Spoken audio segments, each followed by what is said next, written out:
We are discussing partial differential equations. കഴിഞ്ഞ ക്ലാസ്സിൽ നമ്മൾ ബൗണ്ടറി വാല്യൂ പ്രോബ്ലം എന്താണെന്നാണ് പറഞ്ഞത്. ബൗണ്ടറി വാല്യൂ പ്രോബ്ലത്തിനോട് റിലേറ്റ് ചെയ്ത കുറച്ച് പ്രോബ്ലംസ് ചെയ്തു. നമ്മളിപ്പോൾ പറയുന്നത് eigen values and eigen functions of a boundary value problem. നമുക്ക് ഒരു മെട്രിക്സ് ഇക്വേഷൻ്റെ കേസിൽ എന്താണ് ഈഗൻ വാല്യൂസ്, എന്താണ് ഈഗൻ വെക്ടേഴ്സ് എന്ന് നമുക്ക് പരിചയമുണ്ട്. അതായത് നമുക്കൊരു മെട്രിക്സ് ഇക്വേഷൻ തരാണ് A X equal to lambda X എന്ന്. അങ്ങനെ ഒരു ഇക്വേഷൻ തന്നിട്ടുണ്ടെങ്കിൽ this matrix equation has the solution x equal to 0 for every value of lambda. Okay, പക്ഷേ ചില ലാംഡ, അതായത് ചില certain values of ലാംഡയ്ക്ക് നമുക്ക് അതിനെ ഈഗൻ വാല്യൂസ് എന്ന് വിളിക്കാം. അതിന് ഇതിന് ഒരു നോൺ ട്രിവിയൽ സൊല്യൂഷൻസ് തരാൻ പറ്റും. ഈ മെട്രിക്സ് ഇക്വേഷന് ഒരു നോൺ ട്രിവിയൽ സൊല്യൂഷൻസ് തരും. ആ നോൺ ട്രിവിയൽ സൊല്യൂഷൻസിനെയാണ് നമ്മൾ എന്ത് പറയുന്നത്, ഈഗൻ വെക്ടേഴ്സ് എന്ന് പറയുന്നത്. അങ്ങനെ തരുന്ന ആ നോൺ ട്രിവിയൽ സൊല്യൂഷൻസ് തരുന്ന പെർട്ടിക്കുലർ ലാംഡേഴ്സിനെയാണ് നമ്മൾ ഈഗൻ വാല്യൂസ് എന്ന് പറയുന്നത് മെട്രിക്സ് ഇക്വേഷൻ്റെ കേസിൽ. അപ്പം നമ്മൾ ഇവിടെ ഇതിനോട് സിമിലർ ആയിട്ടുള്ള ഒരു സിറ്റുവേഷനാണ് വരുന്നത് ബൗണ്ടറി വാല്യൂ പ്രോബ്ലത്തിൽ. നമുക്കിത് എന്താ നോക്കാം. അതിന് വേണ്ടിയിട്ട് നമുക്ക് ചെറിയൊരു എക്സാമ്പിൾ നോക്കാം. അതായത് തൊട്ട് മുമ്പത്തെ ക്ലാസ്സിൽ പറഞ്ഞതാണ് y double dash plus 9y equal to 0, y at 0 equal to 0, y of pi equal to 0. ഇത് പ്രോബ്ലത്തിൻ്റെ പ്രത്യേകത എന്താണ്? ഇതൊരു ഹോമോജീനിയസ് ബൗണ്ടറി വാല്യൂ പ്രോബ്ലം ആണ് അല്ലേ. അപ്പോൾ ഇതൊരു ഹോമോജീനിയസ് ബൗണ്ടറി വാല്യൂ പ്രോബ്ലം ആണ് താനും. ഇതിനൊരു നോൺ ട്രിവിയൽ സൊല്യൂഷൻ ഇല്ല. അതായത് y of x equal to, ഇത് ഡീറ്റെയിൽ ആയിട്ട് കഴിഞ്ഞ ക്ലാസ് പറഞ്ഞിട്ടുണ്ട് സൊല്യൂഷൻ എങ്ങനെ കിട്ടുന്നതിന്. ഞാൻ ജസ്റ്റ് ഒരു എക്സാമ്പിൾ പറയാൻ വേണ്ടി എടുത്തതാണ്. y double dash plus 9y equal to 0, y at 0 equal to 0 and y at pi equal to 0. ഇതിൻ്റെ സൊല്യൂഷനാണ് y of x equal to b sin x. b arbitrary ആയിട്ട് ചൂസ് ചെയ്യാം. So this problem has infinitely many solutions. Okay, അതായത് ഇവിടെ നമുക്ക് ഇവിടെ ഒരു 9ൻ്റെ presence. അതായത് നമ്മൾ കോമൺ ആയിട്ട് നമ്മളിവിടെ ഈഗൻ വാല്യൂസും ഈഗൻ ഫംഗ്ഷൻസും ഒക്കെ ഡിസ്കസ് ചെയ്യാൻ വേണ്ടിയിട്ട് നമ്മൾ കൺസിഡർ ചെയ്യുന്ന ഹോമോജീനിയസ് ബൗണ്ടറി വാല്യൂ പ്രോബ്ലംസ് ആണ്. ആ ഹോമോജീനിയസ് ബൗണ്ടറി വാല്യൂ പ്രോബ്ലത്തിൻ്റെ ജനറൽ ഫോമാറ്റ് തന്നെയാണ്. ഹോമോജീനിയസ് ബൗണ്ടറി വാല്യൂ പ്രോബ്ലത്തിൻ്റെ കേസിലാണ് നമ്മൾ ഈഗൻ വാല്യൂവും ഈഗൻ ഫംഗ്ഷൻസ് ഒക്കെ പറയുന്നത്. y double dash plus lambda y equal to 0, y at 0 equal to 0 and y of pi equal to 0 or y dash of pi equal to 0. ഇങ്ങനെയുള്ള problems ആണ് നമ്മളിവിടെ consider ചെയ്യുന്നത്. സോ അതിൽ ഈ ഒരു പ്രോബ്ലത്തിൽ ഇതിനോട് സിമിലർ ആയിട്ടുള്ള പ്രോബ്ലം ആണല്ലോ ഇത്. ഈ ഒരു പ്രോബ്ലത്തിൽ ലാംഡ എന്ന് പറയുന്നത് 9 ആണ്. അതുപോലെ ഇറ്റ് ഹാസ് ഇൻഫൈനൈറ്റ്ലി മെനി സൊല്യൂഷനുള്ള കേസ് കിട്ടിയിട്ടുണ്ട്. ഓക്കെ, ഇനി അടുത്ത ഹോമോജീനിയസ് ബൗണ്ടറി വാല്യൂ പ്രോബ്ലം നോക്കാം. ഇവിടെ y double dash minus 4y equal to 0, y at 0 equal to 0, y dash at pi equal to 0. ഇവിടെ നമുക്കൊരു ട്രിവിയൽ സൊല്യൂഷൻ മാത്രമേ കിട്ടിയിട്ടുള്ളൂ. ഇതും തൊട്ട് മുമ്പത്തെ ക്ലാസ്സിൽ പറഞ്ഞ പ്രോബ്ലമാണ്. ഇവിടെ നമുക്ക് ലാംഡയുടെ സ്ഥാനത്ത് -4 ആണുള്ളത്. ഓക്കെ, അപ്പോൾ ഇവിടെ നമുക്ക് 9 എന്ന് പറയുന്നത് ഒരു ഈഗൻ വാല്യൂ ആണ് എന്ന് പറയാം. Eigen value of this homogeneous boundary value problem. പക്ഷേ ഇവിടെ നമ്മളത് പറയില്ല.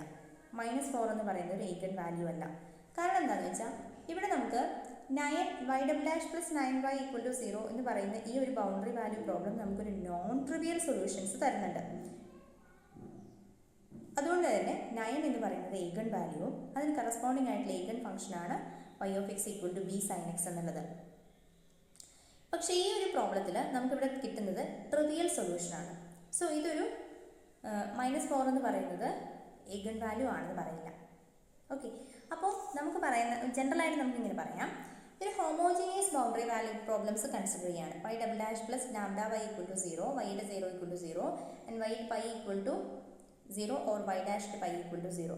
ഇങ്ങനെയുള്ള homogeneous boundary value problems consider ചെയ്യുമ്പോൾ നമുക്ക് ഈ ലാംഡാസ് ഈ ഒരു പ്രോബ്ലത്തിന് 2 കേസസിലാണ് തരാം. ഒന്ന് നോൺ ട്രിവിയൽ സൊല്യൂഷൻ തരാം, ഒന്ന് ട്രിവിയൽ സൊല്യൂഷൻ തരാം. അതിൽ ഈ നോൺ ട്രിവിയൽ സൊല്യൂഷൻസ് തരുന്ന ലാംഡാസിനെയാണ് നമ്മൾ എന്ത് പറയുന്നത്, ഈഗൻ വാല്യൂസ് എന്ന് പറയുന്നത്. അതിന് കറസ്പോണ്ടിങ് ആയിട്ടുള്ള സൊല്യൂഷൻസിന് നമ്മൾ പറയുന്നതാണ് ഈഗൻ ഫംഗ്ഷൻ. ഓക്കെ, നമ്മൾ പറയാം y double dash plus lambda y equal to 0, y at 0 equal to 0, y at pi equal to 0 or y dash pi equal to 0. ഇതിലേതെങ്കിലും ഒരു കണ്ടീഷൻ ഉണ്ടായാൽ മതി. ഓക്കെ, പൈയിലായിരിക്കണം എന്നേ ഉള്ളൂ. അപ്പോൾ ഇങ്ങനൊരു ഹോമോജീനിയസ് ബൗണ്ടറി വാല്യൂ പ്രോബ്ലം തന്നിട്ടുണ്ടെങ്കിൽ ഈ ഒരു ഹോമോജീനിയസ് ബൗണ്ടറി വാല്യൂ പ്രോബ്ലത്തിന് 2 സൊല്യൂഷൻസ് ആണ് വരാൻ സാധ്യത. ഒന്ന് നോൺ ട്രിവിയൽ സൊല്യൂഷൻ അല്ലെങ്കിൽ ട്രിവിയൽ സൊല്യൂഷൻ. അതിൽ നോൺ ട്രിവിയൽ സൊല്യൂഷൻസ് തരുന്ന ലാംഡാസിനെയാണ് നമ്മൾ ഈഗൻ വാല്യൂ എന്ന് പറയുന്നത്. അതിന് കറസ്പോണ്ടിങ് ആയിട്ട് നമുക്ക് കിട്ടുന്ന സൊല്യൂഷനെയാണ് ഈഗൻ ഫംഗ്ഷൻ എന്ന് പറയുന്നത്. ഓക്കെ, ഇനി നമുക്ക് 2-3 പ്രോബ്ലംസ് നോക്കാം. എങ്ങനെയാണ് ഈഗൻ വാല്യൂ ഈഗൻ ഫംഗ്ഷൻസ് ഒക്കെ കണ്ടുപിടിക്കുന്നതെന്ന്. നമുക്ക് ഒന്നാമത്തെ പ്രോബ്ലം നോക്കാം. Find the eigen values. Okay, നമുക്ക് ആ ഈഗൻ വാല്യൂസിൻ്റെ ഈഗൻ ഫംഗ്ഷൻസിൻ്റെ ഒരു ഡെഫിനേഷൻ ഒന്ന് നോക്കാം. അതിന് മുമ്പ് ഞാനൊരു കാര്യം പറയുന്നതിലൊരു മിസ്റ്റേക്ക് വന്നു. ഇവിടെ പൈ ആവണമെന്നൊന്നുമില്ല. ഇവിടെ നമുക്കൊരു ജസ്റ്റ് ഒരു ബൗണ്ടറി പോയിൻ്റ് ആയാൽ മതി. ഇവിടെ പൈ ആവണമെന്ന് നിർബന്ധമൊന്നുമില്ല. അതായത് നമുക്കിവിടെ y at l എന്നോ ഈക്വൽ ടു 0 അല്ലെങ്കിൽ y dash at l equal to 0 എന്നായാലും ബൗണ്ടറി പോയിൻറ്റ്സിലെ രണ്ട് കണ്ടീഷൻസ് അത്രയേ ഉള്ളൂ.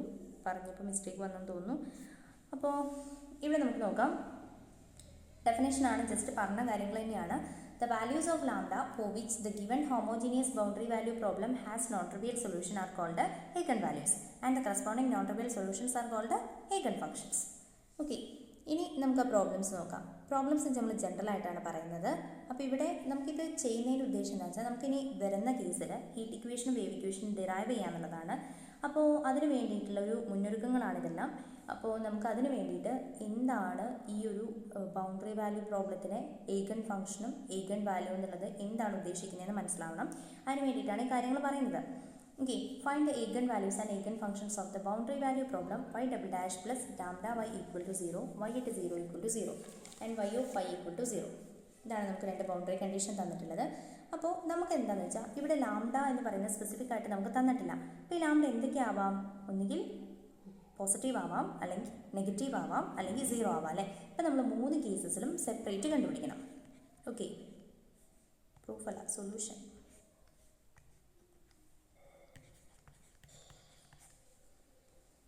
ഓക്കെ, അപ്പോൾ നമുക്ക് ആദ്യത്തെ കേസ് എടുക്കാം. നമുക്ക് ആദ്യം ലാംഡ പോസിറ്റീവ് ആണെങ്കിൽ എന്താ സംഭവിക്കാൻ നോക്കാം. അപ്പോൾ ലാംഡ ഗ്രേറ്റർ ദാൻ 0. അപ്പോൾ നമുക്ക് ഈ ലാംഡ ഗ്രേറ്റർ ദാൻ 0 ആണ്. നമ്മളിതിൻ്റെ ഹോമോജീനിയസ് ഇക്വേഷൻസ് സോൾവ് ചെയ്യാൻ പോവുകയാണ്. അപ്പോൾ നമ്മൾ ഓക്സിലറി ഇക്വേഷൻ കൺസിഡർ ചെയ്യണം. അപ്പോൾ അവിടെ ഒരു റൂട്ടിൻ്റെ പ്രസൻസ് ഒക്കെ വരും. അപ്പോൾ നമുക്ക് അതൊക്കെ ഒഴിവാക്കാൻ വേണ്ടിയിട്ട് നമുക്ക് ലാംഡ എന്ന് പറയുന്നത് പോസിറ്റീവാണ്. അത് കുറച്ചും കൂടി ഈസി ആക്കാൻ വേണ്ടിയിട്ട് നമുക്ക് let lambda equal to some mu square എന്ന് എടുക്കാം. അതായത് ഏതൊരു നമ്പറിൻ്റെ സ്ക്വയർ ആണ് ലാംഡ നമ്മളിവിടെ റെപ്രസെൻറ്റ് ചെയ്യാണ്. ഇത് എന്തിനാന്ന് വെച്ചാൽ നമുക്ക് ഈ റൂട്ട് ലാംഡ ഒക്കെ ഇടുന്നതിന് പകരം ഇടാൻ വേണ്ടിയിട്ടുള്ളതാണ്. പിന്നെ മ്യൂ സ്ക്വയർ, ഒരു സ്ക്വയർ ഓഫ് എ നമ്പർ എന്ന് പറയുന്നത് എപ്പോഴും പോസിറ്റീവ് ആയത് കാരണം നമ്മൾ lambda equal to mu square എന്ന് എടുക്കുന്നു. ഓക്കെ, അങ്ങനെയാണെങ്കിൽ നമുക്ക് തന്നിരിക്കുന്ന ഡിഫറൻഷ്യൽ ഇക്വേഷൻ എന്താവും? ദി ഗിവൻ ഡിഫറൻഷ്യൽ ഇക്വേഷൻ എന്ന് പറയുന്നത് y double dash plus lambda y ആയിരുന്നു. സോ അതെന്താവും? Given differential equation becomes y double dash plus mu square y equal to 0. ഇതൊരു second order homogeneous linear differential equation ആണ് with constant coefficients. So നമുക്കിത് solve ചെയ്യാൻ നമ്മൾ എന്ത് ചെയ്താൽ മതി? ക്യാരക്ടറിസ്റ്റിക് ഇക്വേഷൻ കൺസിഡർ ചെയ്യാം അല്ലേ. It's a characteristic equation is, steps ഒക്കെ ഡീറ്റെയിൽഡ് ആയിട്ട് എഴുതണം. M square plus mu square equal to 0. ഇനി ഇതിൻ്റെ റൂട്ട്സ് എന്താ വരിക? M equal to minus mu square എന്ന് വരും. That is m equal to m square equal to that is m equal to plus or minus i mu. Okay, അപ്പോൾ ഇതാണ് നമുക്ക് കിട്ടിയ റൂട്ട്സ്. അങ്ങനെയാണെങ്കിൽ നമ്മുടെ ജനറൽ സൊല്യൂഷൻ എന്താണ് വരിക? General solution is y of x equal to a cos mu x plus b sin mu x. Okay, ഇതാണ് നമുക്ക് കിട്ടിയ സൊല്യൂഷൻ. ഓക്കെ, അപ്പോൾ നമുക്ക് y at 0 ഈക്വൽ ടു 0യും y at pi equal to 0 ഇവിടെ കൊടുത്തു നോക്കാം. അപ്പോൾ നമുക്ക് ഈ ബൗണ്ടറി വാല്യൂ പ്രോബ്ലത്തിൻ്റെ സൊല്യൂഷൻ എന്ത് മാറ്റാണ് വരുന്നത് നോക്കാം. Okay, y at 0 equal to 0 കൊടുത്താൽ എന്ത് സംഭവിക്കുന്നത്? 0 equal to a cos 0 plus b sin 0. നമുക്ക് ഇവിടെ കിട്ടുന്നത് a ഈക്വൽ ടു 0. അപ്പോൾ നമുക്ക് a ഈക്വൽ ടു 0. അപ്പം നമ്മൾ രണ്ടാമത്തെ ബൗണ്ടറി കണ്ടീഷൻ കൊടുക്കുക. That is y of pi equal to 0. എന്താണ് കിട്ടുക? 0 equal to a cos mu pi plus b sin mu pi എന്ന് കിട്ടും അല്ലേ. അപ്പോൾ നമുക്കിതിൽ a ഈക്വൽ ടു 0 ആണെന്ന് തൊട്ട് മുമ്പത്തെ ഇക്വേഷൻ കിട്ടിയിട്ടുണ്ട്. സോ നമുക്കിവിടെ എന്ത് ചെയ്യാം? 0 equal to b sin mu pi എന്ന് എഴുതാലോ. ഓക്കെ, ഇവിടെ നമുക്ക് mu pi sine mu pi, ഇവിടെ പൈൻ്റെ ഇൻറ്റിജർ മൾട്ടിപ്പിൾ അല്ല കേട്ടോ ഇത് എപ്പോഴും വരുന്നത്. അപ്പോൾ നമുക്കിത് പെട്ടെന്ന് തന്നെ സൈൻ മ്യൂ പൈ 0 ആണ്, അതുകൊണ്ട് ഇവിടെ നിന്ന് കിട്ടില്ല എന്നൊന്നും പറയാൻ പറ്റില്ല. നമുക്ക് ഉദ്ദേശം എന്താണ്? നമുക്ക് ഈഗൺ വാല്യൂ കണ്ടുപിടിക്കുക എന്നുള്ളതാണ്, ലാംഡയുടെ വാല്യൂ കണ്ടുപിടിക്കുക എന്നുള്ളതാണ്, അതുപോലെ തന്നെ കറസ്പോണ്ടിങ് ആയിട്ടുള്ള ഈഗൺ ഫംഗ്ഷൻ കണ്ടുപിടിക്കുക എന്നുള്ളത്. അപ്പോൾ നമുക്ക് ഇൻ കേസ് ഇവിടെ ബി ഈക്വൽ ടു 0 ആയിരുന്നു, ഇനി ട്രിവിയൽ സൊല്യൂഷൻ ആയിപ്പോയനെ. അപ്പോൾ നമുക്ക് നോൺ ട്രിവിയൽ സൊല്യൂഷൻ കിട്ടാനുള്ള സാധ്യതയുണ്ടോ നോക്കാം. നമുക്ക് to get a non trivial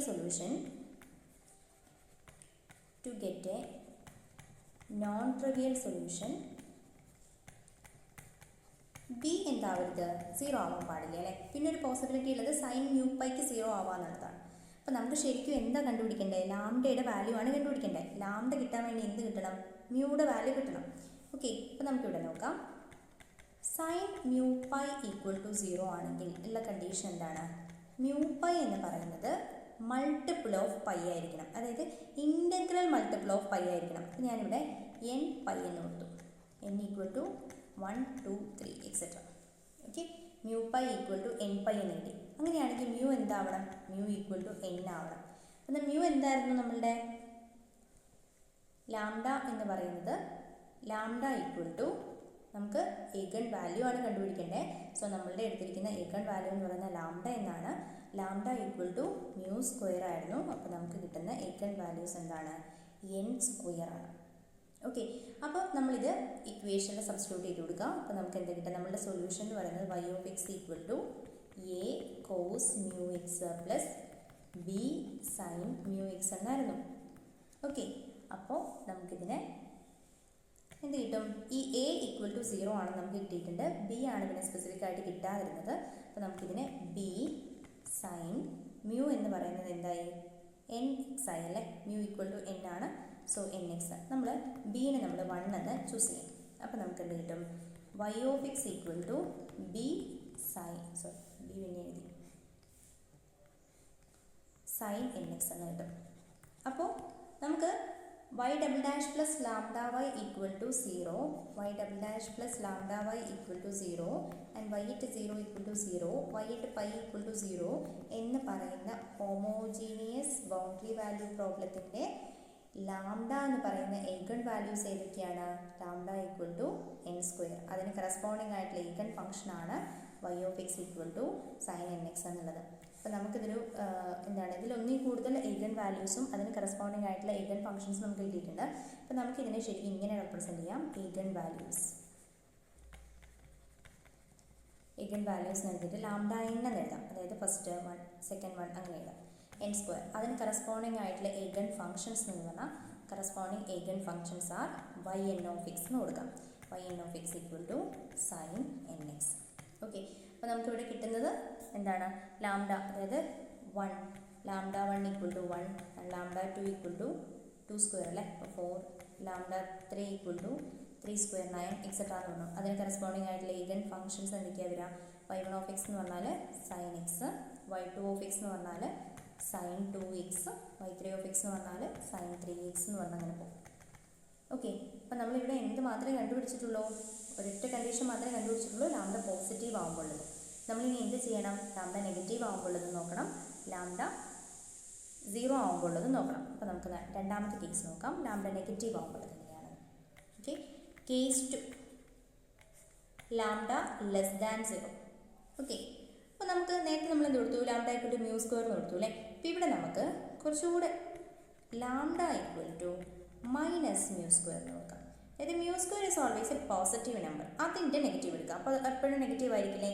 അപ്പോൾ lambda equal to minus mu square എന്ന് എടുത്തു. അങ്ങനെയാണെങ്കിൽ നമുക്ക് തന്നിരിക്കുന്ന ഡിഫറൻഷ്യൽ ഇക്വേഷൻ എന്താവും, the given differential equation becomes y double dash minus mu square y equal to 0. ഇതൊരു second order homogeneous linear differential equation ആണ് with constant coefficients. അങ്ങനെയാണെങ്കിൽ ഇതിൻ്റെ ക്യാരക്ടറിസ്റ്റിക്സ് നമുക്ക് എഴുതാലോ. ക്യാരക്ടറിസ്റ്റിക് ഇക്വേഷൻ ഈസ് എന്താ വരിക, m square minus mu square equal to 0. അപ്പോൾ നമുക്കിവിടെ m square equal to mu square which implies m equal to plus or minus mu. അപ്പോൾ ഇവിടെ നമുക്ക് m equal to plus or minus mu വന്നു. അപ്പോൾ നമുക്ക് എൻ്റെ സൊല്യൂഷൻ നമുക്കറിയാം, y of x equal to എന്താണ് വരിക, c1 e raise to mu x plus c2 e raise to minus mu x. നമ്മൾ എന്ത് ചെയ്യണം, ഇതിൻ്റെ ബൗണ്ടറി കണ്ടീഷൻസ് നമ്മൾ ഇതിലോട്ട് അപ്ലൈ ചെയ്യണം. നമുക്ക് ആദ്യത്തെ ബൗണ്ടറി കണ്ടീഷൻ എന്തായിരുന്നു, y at 0 ഈക്വൽ ടു 0 അല്ലേ. നമുക്കത് അപ്ലൈ ചെയ്യാം. നമുക്ക് എന്താ കിട്ടാം, ഇവിടെ e to minus mu x ആണ് ഫംഗ്ഷൻ. അപ്പോൾ ഇത് നമുക്ക് സോൾവ് ചെയ്യാൻ കുറച്ച് ബുദ്ധിമുട്ടായിരിക്കും. ഇപ്പോൾ നമുക്ക് എന്ത് ചെയ്യാനുള്ളത്, ഈ ഒരു ബൗണ്ടറി കണ്ടീഷൻസ് അപ്ലൈ ചെയ്യുന്നതിന് മുമ്പേ ഞാൻ തൊട്ട് മുമ്പത്തെ ക്ലാസ്സിൽ പറഞ്ഞിട്ടുണ്ടായിരുന്നു, ഇ റേസ് ടു മ്യൂ എക്സും e raise to minus mu എക്സും കോമ്പിനേഷനാണ് ആര്, സൈൻ എച്ച് എക്സും കോസ് എച്ച് എക്സും. അപ്പോൾ നമുക്കറിയാം by principle of superposition നമുക്കറിയാം ഈ ഒരു രണ്ട് ഫംഗ്ഷൻ്റെ ഏതൊരു കോമ്പിനേഷനും ഇതിൻ്റെ സൊല്യൂഷൻ ആയിരിക്കും. അപ്പം സൈൻ എച്ച് എക്സും കോസ് എച്ച് എക്സും ലീനിയർലി ഇൻഡിപെൻഡൻ്റ് ആണ്. സോ ഇതിൻ്റെ ജനറൽ സൊല്യൂഷനായിട്ട് നമുക്ക് ഇതിനെ എടുക്കാം. കഴിഞ്ഞൊരു പ്രോബ്ലം പറഞ്ഞപ്പോൾ ഡീറ്റെയിൽഡ് ആയിട്ട് പറഞ്ഞതാണ് ഇക്കാര്യം. C1 sine h mu x plus C2 cos h mu x ഇങ്ങനെ കൊടുക്കാം. ഓക്കെ, ഇനി നമുക്ക് y at 0 = 0 കൊടുക്കാം. y at 0 = 0 അപ്ലൈ ചെയ്താൽ എന്താ കിട്ടുക, 0 = C1 sine h 0 plus C2 cos h 0. നമുക്കറിയാം കോസ് എച്ച് 0 എന്താണ്, 1 ആണ്, സൈൻ എച്ച് 0 0 ആണ്. അപ്പോൾ നമുക്കിവിടെ 0 = C2 എന്ന് കിട്ടും. C2ൻ്റെ വാല്യൂ 0 ആണെന്ന് കിട്ടി. ഇനി C2ൻ്റെ വാല്യൂ 0 ആണെന്ന് കിട്ടി. ഇനി നമുക്ക് അടുത്ത ബൗണ്ടറി കണ്ടീഷൻ കൂടെ അപ്ലൈ ചെയ്യാം. അടുത്ത boundary condition y of pi = 0 implies 0 = C1 sin h mu pi plus C2 cos h mu pi. ഇവിടെ നമുക്ക് C2 0 ആണെന്ന് നമുക്ക് ഓൾറെഡി അറിയാം. സോ അതിൽ സബ്സ്റ്റിറ്റ്യൂട്ട് ചെയ്യാം. അപ്പോൾ നമുക്ക് എന്ത് കിട്ടും, 0 = C1 sin h mu pi. Okay, അപ്പോൾ ഇവിടെ നമുക്ക് കിട്ടുന്നത് C1 sin h mu pi = 0. ഇവിടെ നമുക്ക് എന്തറിയാം, ഇവിടെ സൈൻ എച്ച് മ്യൂ പൈൻ്റെ വാല്യൂ എപ്പോഴാണ് 0 ആവുക, സൈൻ എച്ച് 0 എന്ന് പറയുന്നത് മാത്രമാണ് 0 ആവുക. പക്ഷെ നമുക്കറിയുന്ന കാര്യം മ്യൂവും നോൺ 0 ആണ്, പൈയും നോൺ 0 ആണ്. അപ്പോൾ സൈൻ എച്ച് മ്യൂ പൈ എന്ന് പറയുന്നത് ഒരിക്കലും 0 ആവില്ല. സിൻസ് നമുക്കറിയുന്ന കാര്യം mu is not equal to 0, കാരണം mu is a strictly negative number എന്നാണ് നമ്മൾ എടുത്തിരിക്കുന്നത്. സോ അത് 0 ആവില്ല. അതുപോലെ തന്നെ പൈ എന്ന് പറയുന്ന നമ്പർ ഒരിക്കലും 0 അല്ലല്ലോ. പിന്നെ ഇതിൻ്റെ കോമ്പിനേഷൻ മ്യൂ പൈ എന്ന് പറയുന്നത് എന്തല്ല, 0 അല്ല. അപ്പം നമുക്കൊരിക്കലും സൈൻ എച്ച് മ്യൂ പൈ എന്ന് പറയുന്നത് 0 കിട്ടില്ല. അപ്പോൾ ഇവിടെ ഒരിക്കലും സൈൻ എച്ച് മ്യൂ പൈ 0 ആവില്ല. അപ്പോൾ ഇവിടെ എന്ത് പോസിബിലിറ്റി ഉള്ളൂ, രണ്ട് നമ്പേഴ്സിൻ്റെ പ്രോഡക്റ്റ് 0 ആണെന്ന് കിട്ടിയിട്ടുണ്ട്. പക്ഷേ അതിൽ ഒരു നമ്പർ ഒരിക്കലും 0 ആവില്ലെങ്കിൽ C1 മസ്റ്റ് ബി 0 അല്ലേ. C1 = 0. അപ്പോൾ നമുക്ക് ഇവിടുത്തെ സൊല്യൂഷൻ എന്ന് പറയുന്നത് C1 0 ആണ്, C2 0 ആണെന്ന് കിട്ടിയത്. സോ ഇവിടെ നമുക്ക് കിട്ടുന്ന സൊല്യൂഷൻ എന്താണ്, y of x = 0, അതായത് ട്രിവിയൽ സൊല്യൂഷൻ. അവിടെ കിട്ടുന്ന ആകൊരു സൊല്യൂഷൻ എന്താണ്, അത് ട്രിവിയൽ സൊല്യൂഷനാണ്, ട്രിവിയൽ സൊല്യൂഷൻ ആണ്. ഓക്കെ, അതുകൊണ്ട് നമുക്ക് ഇങ്ങനെ പറയാം, ഇതിന് നെഗറ്റീവ് ഏഗൻ വാല്യൂസ് ഇല്ല. നെഗറ്റീവ് ആണ്, നമ്മൾ ലാംഡ <0 ആണെന്ന് കിട്ടിയ നമ്മൾ എടുത്തപ്പോൾ നമുക്ക് കിട്ടിയത് ഒരു ട്രിവിയൽ സൊല്യൂഷൻ മാത്രമാണ്. അപ്പോൾ ഇവിടെ ലാംഡ <0ക്ക് അതൊരിക്കലും എന്താവുന്നില്ല, ഏഗൻ വാല്യൂ ആവുന്നില്ല. ഇതിന് എന്തില്ല, നെഗറ്റീവ് ഏഗൻ വാല്യൂ ഇല്ല. The boundary value problem has no negative eigen value. Okay, ഇനി നമുക്കൊരു കേസും കൂടി പറയാനുള്ളൂ. അത് ലാംഡ = 0 ആണ്. ആ കേസും കൂടെ നോക്കാം നമുക്ക്. Case 3, lambda = 0. ഓക്കെ, ലാംഡ = 0 ആണെങ്കിൽ നമുക്ക് തന്നിരിക്കുന്ന ഹോമോജീനിയസ് ഡിഫറൻഷ്യൽ ലാംഡ = 0 ആണെങ്കിൽ 0 എന്ന് എടുത്താൽ മതി. അപ്പം y" പ്ലസ് 0y = 0 എന്നാവും അല്ലേ നമ്മുടെ പ്രോബ്ലം. അതായത് എന്തായാലും മാറും, y" = 0 എന്നായിട്ട് മാറും. അപ്പോൾ ഇതിൻ്റെ ഓക്സിലറി സൊല്യൂഷൻ എന്താണ്, ഓക്സിലറി ഇക്വേഷൻ എന്താ വരിക, അല്ലെങ്കിൽ ക്യാരക്ടറിസ്റ്റിക് ഇക്വേഷൻ എന്ന് പറയുന്നത് എന്താണ് വരിക, m² = 0 എന്ന് വരും. അതായത് m = 0 0. നമ്മളുടെ സൊല്യൂഷൻ എന്ന് പറയുന്നത് ഡബിൾ റൂട്ട് ആണ്, ഈക്വൽ റൂട്ട്സ് ആണ്. അപ്പോൾ നമുക്ക് C1 + C2x × e⁻0x that is equal to C1 + C2x. നമുക്കിവിടെ സൊല്യൂഷൻസിൽ അപ്ലൈ ചെയ്ത് നോക്കാം. അപ്പോൾ നമുക്ക് എന്താ കിട്ടുക, y at 0 = 0 കൊടുത്തു കഴിഞ്ഞാൽ 0 = C1 + C2 × 0 which implies C1 = 0. ഇവിടെ നമുക്ക് y of pi = 0 കൊടുത്താലോ, 0 = C1 + C2 pi = 0. സോറി, ഇങ്ങനെ കിട്ടും. ഇവിടെ നമുക്ക് C1 0 ആണെന്ന് അറിയാം. സോ നമുക്ക് C2 pi equal to 0. Pi 0 ആവില്ലല്ലോ, ഇവിടുത്തെ കണ്ടീഷൻ എന്താ? C2 equal to 0. അപ്പോൾ C1ഉം C2ഉം 0 തന്നെ കിട്ടിയല്ലേ. ഇപ്പോൾ ലാംഡ ഈക്വൽ ടു 0 കൊടുത്തപ്പോഴും നമുക്ക് കിട്ടുന്ന സൊല്യൂഷൻ എന്താണ്? y of x equal to C1ൻ്റെയും വാല്യൂ 0 ആണ്, C2ൻ്റെയും വാല്യൂ 0 ആണ്. So y of x equal to 0 for every x. അതായത് ഇവിടെ നമുക്ക് എന്താ കിട്ടുന്നത്? ട്രിവിയൽ സൊല്യൂഷൻ ആണ്. അതുകൊണ്ട് ലാംഡ ഈക്വൽ ടു 0 എന്ന് പറയുന്നതും ഈ ഒരു പ്രോബ്ലത്തിൻ്റെ ഏഗൺ വാല്യൂ അല്ല. Therefore, lambda equal to 0 is not an eigenvalue of the given boundary value problem. Okay, അപ്പോൾ ഇതാണ് ആദ്യത്തെ പ്രോബ്ലം പറയാനുള്ളത്. അപ്പോൾ പ്രോബ്ലംസ് ഒക്കെ കുറച്ച് ലെങ്തി ആയിരിക്കും, എസ്എ ക്വസ്റ്റ്യൻ ആണ് ചോദിക്കുക. അപ്പോൾ മനസ്സിലായെന്ന് വിചാരിക്കുന്നു. നെക്സ്റ്റ് പ്രോബ്ലം അടുത്ത ക്ലാസ്സിൽ പറയാം. Thank you.